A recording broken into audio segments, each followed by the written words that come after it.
क्या आपकी मृत्यु की तारीख कैलेंडर के वर्षों में लिखी है या आपकी सांसों की गिनती में? क्यों एक कछुआ 300 साल जीता है और एक कुत्ता सिर्फ 12 से 15 साल? क्या 60 साल की उम्र में 25 का दिखना सिर्फ एक सपना है या हमारे ही शरीर में छिपा कोई गहरा विज्ञान? आज हम उस रहस्य से पर्दा उठाने जा रहे हैं जिसे महारंभ और कुंभक कहा जाता है, जो समय की गति को भी धोखा दे सकता है। सबसे पहले, चूंकि हम शरीर, प्राण और साधना के अत्यंत सूक्ष्म विज्ञान की बात कर रहे हैं, इसलिए आपकी सुरक्षा को ध्यान में रखते हुए ये डिस्क्लेमर देना आवश्यक है कि इस वीडियो में प्रस्तुत जानकारी प्राचीन वैदिक ग्रंथों, योग शास्त्रों और मनोवैज्ञानिक अध्ययनों पर आधारित है, जिसका उद्देश्य केवल ज्ञानवर्धन है। इसे किसी भी प्रकार की चिकित्सीय सलाह ना माना जाए और किसी भी श्वास अभ्यास या कुंभक को आजमाने से पहले किसी योग्य गुरु या चिकित्सक का परामर्श अवश्य लें, क्योंकि बिना सही मार्गदर्शन के गलत अभ्यास नुकसानदायक भी हो सकता है। अब उस रहस्य की ओर बढ़ते हैं जो मानता है कि मनुष्य का जीवन वर्षों में नहीं बल्कि उसकी सांसों की पूंजी में मापा जाता है।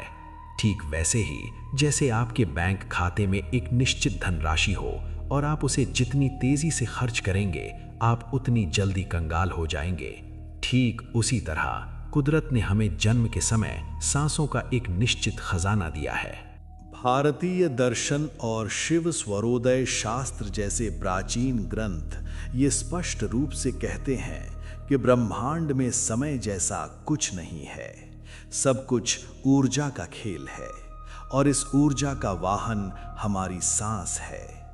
अगर हम मनोवैज्ञानिक और जैविक दृष्टिकोण से देखें तो एक आम इंसान 1 मिनट में औसतन 15 से 18 बार सांस लेता है, जिसका अर्थ है कि हम बहुत तेजी से अपने जीवन को चला रहे हैं।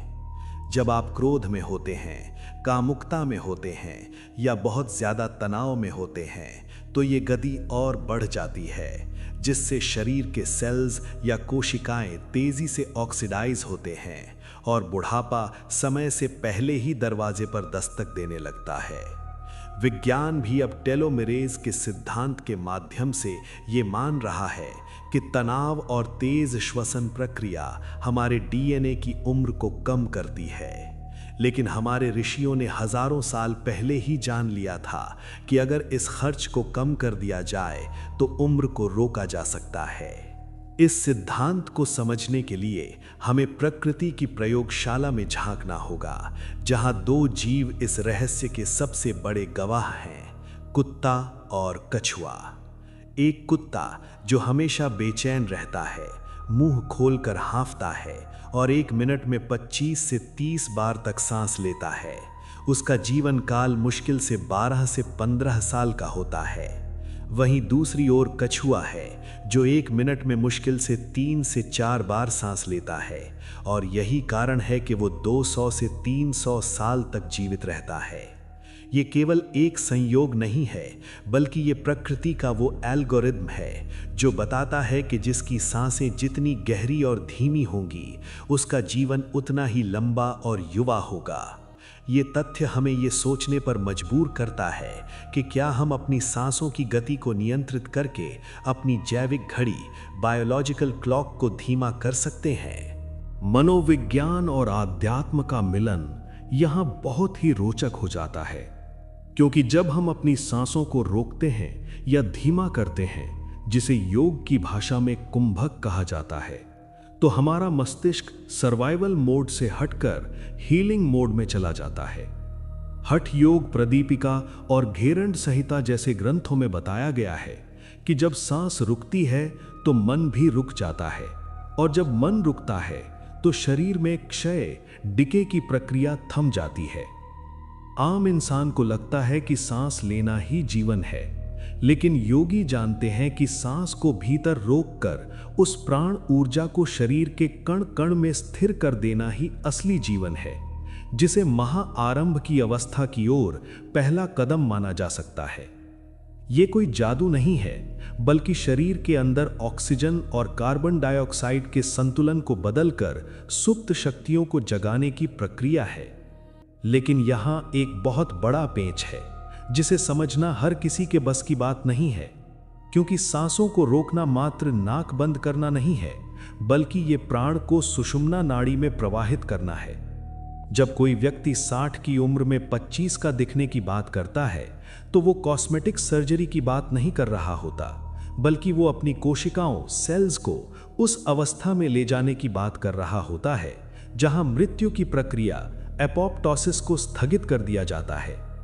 यह सुनने में जितना रोमांचक है, करने में उतना ही रहस्यमयी, क्योंकि हमारे शास्त्रों में कहा गया है, चले वाते चलम चित्तम निश्चले निश्चलम भवेत, यानी जब तक सांस चलती है चित्त मन चंचल रहता है और बुढ़ापा बढ़ता है, लेकिन जैसे ही सांस निश्चल होती है योगी स्थाणु स्थिर हो जाता है। अब सवाल ये उठता है कि आखिर इस कुंभक को सिद्ध कैसे किया जाए और वो कौन सी गुप्त विधि है जिससे ऋषि मुनि अपनी उम्र को अपनी मुट्ठी में कैद कर लेते थे। इस रहस्य को समझने के लिए हमें अपने ही शरीर के भीतर चल रहे उस युद्ध को समझना होगा जो 24 घंटे सूर्य और चंद्रमा के बीच चलता रहता है, जिसे योग शास्त्र में इड़ा और पिंगला नाड़ियों का खेल कहा जाता है। हमारे शरीर के दाहिने हिस्से का संबंध सूर्य से है जो गर्मी और बुढ़ापे का कारक है, और बायां हिस्सा चंद्रमा से जुड़ा है जो शीतलता और जवानी को बनाए रखता है। समस्या यह है कि आम इंसान का जीवन भाग दौड़ और तनाव से भरा है, जिससे उसकी सूर्य नाड़ी राइट नॉस्ट्रिल अधिक सक्रिय रहती है, और यही वो आग है जो धीरे धीरे हमारे शरीर के रसों को सुखा देती है, जिससे झुर्रियां और बीमारियां पैदा होती हैं। कुंभक का विज्ञान कहता है कि अगर आप इस आग को नियंत्रित कर लें और अपनी सांस को बीच में रोककर सुषुम्ना यानी मध्य मार्ग में ले आएं, तो समय का प्रभाव शरीर पर शून्य हो जाता है। ठीक वैसे ही जैसे अगर किसी घड़ी के पेंडुलम को बीच में रोक दिया जाए तो घड़ी की सुइयां आगे बढ़ना बंद कर देती हैं। आधुनिक विज्ञान, जिसे हाइपोक्सिया या शरीर में ऑक्सीजन की मात्रा को नियंत्रित करना कहता है, उसे हमारे ऋषियों ने हजारों साल पहले केवली कुंभक के रूप में खोज लिया था। जब एक साधक सांस को अंदर भरकर उसे विशेष विधि से रोकता है तो मस्तिष्क को एक आपातकालीन संकेत मिलता है कि बाहरी हवा बंद हो गई है, अब आंतरिक ऊर्जा का उपयोग करो। मनोविज्ञान और न्यूरोसाइंस के अनुसार इस अवस्था में हमारा मस्तिष्क जीवित रहने के लिए शरीर की उन सुप्त कोशिकाओं, डॉर्मेंट सेल्स और स्टेम सेल्स को सक्रिय कर देता है जो आमतौर पर सोई रहती हैं। ये प्रक्रिया शरीर के हर अंग को पुनर्जीवित रीजनरेट करना शुरू कर देती है, जिसे वेदों में कायाकल्प कहा गया है। यानी आप बूढ़े नहीं हो रहे हैं, बल्कि सांसों के रहस्य को ना जानने के कारण आपका शरीर खुद को रिपेयर करना भूल गया है। इस प्रक्रिया का सबसे अद्भुत और रहस्यमयी पहलू तब सामने आता है जब सांस रुकने के साथ साथ मन के विचार भी शून्य हो जाते हैं, और यहीं से सोमरस या अमृत का स्राव शुरू होता है। प्राचीन तांत्रिक ग्रंथों और खेचरी विद्या में इसका विस्तार से वर्णन मिलता है कि हमारे कपाल स्कल के ऊपरी हिस्से में एक ऐसा केंद्र है जिसे विज्ञान पाइनियल ग्लैंड से जोड़कर देखता है। जब सांसों की गति थमती है तो वहां से एक विशेष प्रकार का तरल पदार्थ टपकता है जिसे योग में अमृत कहा गया है। ये वही रसायन है जो 60 साल की उम्र में भी त्वचा को 25 साल जैसा कस देता है। आम इंसान में ये अमृत जठराग्नि, पेट की आग में गिरकर जल जाता है, लेकिन जो कुंभक के जरिए इसे रोक लेता है वो मृत्यु को भी चकमा देने की क्षमता हासिल कर लेता है। इतिहास में ऐसे कई प्रमाण मिलते हैं, जैसे संत चांगदेव महाराज, जिनके बारे में कहा जाता है कि उन्होंने अपनी सांसों पर विजय प्राप्त करके 1400 वर्षों तक अपना शरीर बनाए रखा था, या महाअवतार बाबा जी जैसे योगी जो आज भी युवा माने जाते हैं। ये कोई किंवदंती नहीं, बल्कि प्राण विद्या का वो स्तर है जहां भौतिक विज्ञान के नियम, लॉज ऑफ फिजिक्स, काम करना बंद कर देते हैं। जब आप सांस रोकते हैं तो आप केवल हवा को नहीं रोक रहे होते, बल्कि आप अपने शरीर के भीतर ब्रह्मांडीय ऊर्जा, कॉस्मिक एनर्जी को लॉक कर रहे होते हैं। इसे आप ऐसे समझ सकते हैं कि एक गुब्बारे में अगर छेद हो तो हवा निकल जाती है और वो पिचक जाता है। हमारा शरीर वही गुब्बारा है और सांसें वो छिद्र हैं। कुंभक उस छिद्र को भरने की कला है ताकि प्राण ऊर्जा बाहर ना निकले और जवानी शरीर के अंदर ही कैद रह जाए। लेकिन अब सवाल ये उठता है कि क्या ये सिर्फ नाक बंद करके सांस रोकने का खेल है? बिल्कुल नहीं। यहीं पर महारंभ की वो गुप्त भी आती है जिसका वर्णन बहुत कम जगहों पर मिलता है और जिसे समझना बेहद खतरनाक भी हो सकता है अगर सावधानी न बरती जाए। ये केवल फेफड़ों का व्यायाम नहीं है, बल्कि ये चेतना को शरीर से अलग करके उसे काल टाइम के परे ले जाने की प्रक्रिया है।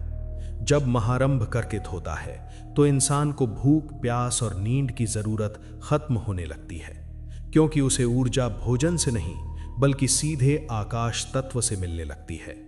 लेकिन इस अंतिम चरण में क्या होता है और वो कौन सा आखिरी ताला है जिसे खोलते ही इंसान की उम्र बढ़ना हमेशा के लिए रुक जाती है, ये जानना आपके लिए सबसे ज्यादा जरूरी है, क्योंकि यहीं पर विज्ञान और चमत्कार एक हो जाते हैं।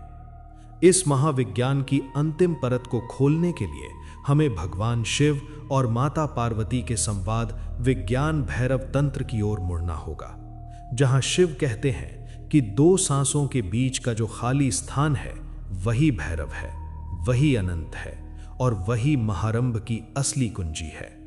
जब हम सांस अंदर लेते हैं और बाहर छोड़ते हैं तो बीच में एक नैनो सेकंड का विराम आता है जिसे हम कभी महसूस नहीं करते। लेकिन जो योगी इस विराम को बढ़ाकर सेकंडों से मिनटों और मिनटों से घंटों में बदल देता है, वो समय के चक्रव्यूह से बाहर निकल जाता है। मनोवैज्ञानिक रूप से देखें तो ये वो अवस्था है जब आपका अवचेतन मन, सबकॉन्शियस माइंड पूरी तरह खुल जाता है और आप अपने शरीर के डीएनए को फिर से प्रोग्राम करने की क्षमता पा लेते हैं।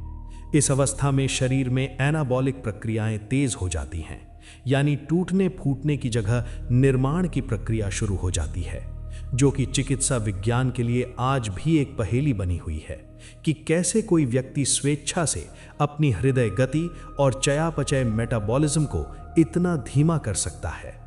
व्यावहारिक धरातल पर इस कुंभक को सिद्ध करने के लिए शास्त्रों में 1:4:2 का अनुपात बताया गया है, जिसे नाड़ी शोधन के उच्च स्तर पर किया जाता है, यानी 1 मात्रा में सांस लेना, 4 मात्रा में उसे अंदर रोकना और 2 मात्रा में बाहर छोड़ना। लेकिन ये गणित इतना सीधा नहीं है, क्योंकि शिव संहिता चेतावनी देती है कि जैसे शेर या हाथी को वश में करने के लिए बहुत धैर्य की जरूरत होती है, वैसे ही प्राण को वश में करने के लिए वर्षों का अभ्यास चाहिए, अन्यथा ये साधक को नष्ट भी कर सकता है। जब कोई साधक धीरे धीरे अपनी सांस रोकने की क्षमता को 90 सेकंड या उससे ऊपर ले जाता है तो उसके रक्त में कार्बन डाइऑक्साइड का स्तर हल्का सा बढ़ता है, जो विरोधाभासी रूप से हीमोग्लोबिन को शरीर के सुदूर अंगों और त्वचा तक ज्यादा ऑक्सीजन छोड़ने के लिए मजबूर करता है, जिसे विज्ञान बोहर इफेक्ट कहता है। यही वो वैज्ञानिक कारण है जिससे चेहरे पर वो तेज या ओजस प्रकट होता है, जो महंगे से महंगे ब्यूटी ट्रीटमेंट से भी संभव नहीं है। अध्यात्म की दृष्टि से देखें तो 60 की उम्र में 25 का दिखना केवल सुंदर दिखने की चाहत नहीं है, बल्कि ये उदान वायु को सिद्ध करना है जो गुरुत्वाकर्षण के विपरीत कार्य करती है। साधारण मनुष्य की ऊर्जा नीचे की ओर बहती है और स्खलित होती है, लेकिन कुंभक के जरिए योगी इस ऊर्जा को ऊर्ध्वरेता बना देता है, यानी ऊर्जा ऊपर की ओर मस्तिष्क की तरफ चढ़ने लगती है। यही कारण है कि जिन योगियों ने इस रहस्य को पा लिया, उनकी आंखों में एक ऐसा चुंबकीय आकर्षण होता है जिसे कोई भी अनदेखा नहीं कर सकता। वे बूढ़े इसलिए नहीं होते क्योंकि उन्होंने अपने शरीर को ये समझा दिया है कि अभी अंत नहीं आया है। उन्होंने अपनी जैविक घड़ी बायोलॉजिकल क्लॉक को ब्रह्मांडीय घड़ी कॉस्मिक क्लॉक से सिंक कर दिया है, जहां समय का कोई अस्तित्व नहीं है। यह सब कुछ कोरी कल्पना लग सकता है, लेकिन हिमालय की कंदराहों में आज भी ऐसे प्रमाण छिपे हैं जो आधुनिक विज्ञान की समझ से परे हैं। इस पूरी चर्चा का सार ये है कि बुढ़ापा और मृत्यु एक सत्य है, लेकिन उसे कितनी जल्दी स्वीकार करना है ये आपके हाथ में है। वेद कहते हैं अहम ब्रह्मास्मि, यानी मैं ही ब्रह्म हूं, और ब्रह्म कभी बूढ़ा नहीं होता। जब आप कुंभक के माध्यम से अपनी सांसों को नियंत्रित करते हैं तो आप दरअसल अपने भीतर के उस ईश्वर अंश को जगा रहे होते हैं जो कालजयी है। ये शरीर मिट्टी का बना है और मिट्टी में मिलेगा, लेकिन इस मिट्टी को कंचन सोना बनाने की कला ही योग है। अगर आप आज से ही अपनी सांसों के प्रति जागरूक, कॉन्शियस हो जाएं और उथली सांसों के बजाय गहरी और लयबद्ध सांसें लेना शुरू कर दें, तो आप देखेंगे कि केवल कुछ ही महीनों में आपके चेहरे का नक्शा, आपकी त्वचा की चमक और आपके सोचने का तरीका पूरी तरह बदल जाएगा, क्योंकि आपने जीवन की डोर को अपने हाथ में थाम लिया है। अंत में ये समझना आवश्यक है कि महारंभ और कुंभक कोई जादू की छड़ी नहीं है जिसे एक रात में घुमाया जा सके, बल्कि ये एक तपस्या है, एक जीवन शैली है। क्या आप अपनी सांसों की उस गहराई में उतरने के लिए तैयार हैं जहां उम्र केवल एक संख्या बनकर रह जाती है, या आप भी उसी भीड़ का हिस्सा बने रहना चाहते हैं जो अनजाने में अपनी ही सांसों को खर्च कर मृत्यु की ओर दौड़ रही है? चुनाव आपका है। इस रहस्यमयी यात्रा की शुरुआत आपकी अगली सांस से ही हो सकती है। बस शर्त यह है कि वो सांस बेहोशी में न ली गई हो। अपनी सांसों को देखें, उन्हें महसूस करें और उस शून्य को तलाशें जहां जीवन और मृत्यु का मिलन होता है, क्योंकि वहीं छिपा है अमरता का वो बीज जिसे दुनिया ढूंढ रही है। क्या आप उस बीज को वृक्ष बनाने का साहस रखते हैं? क्या आपको इसका और ज्यादा डिटेल में वीडियो चाहिए? जरूर बताइएगा। तब तक के लिए नमस्कार। हमेशा मुस्कुराते रहिए।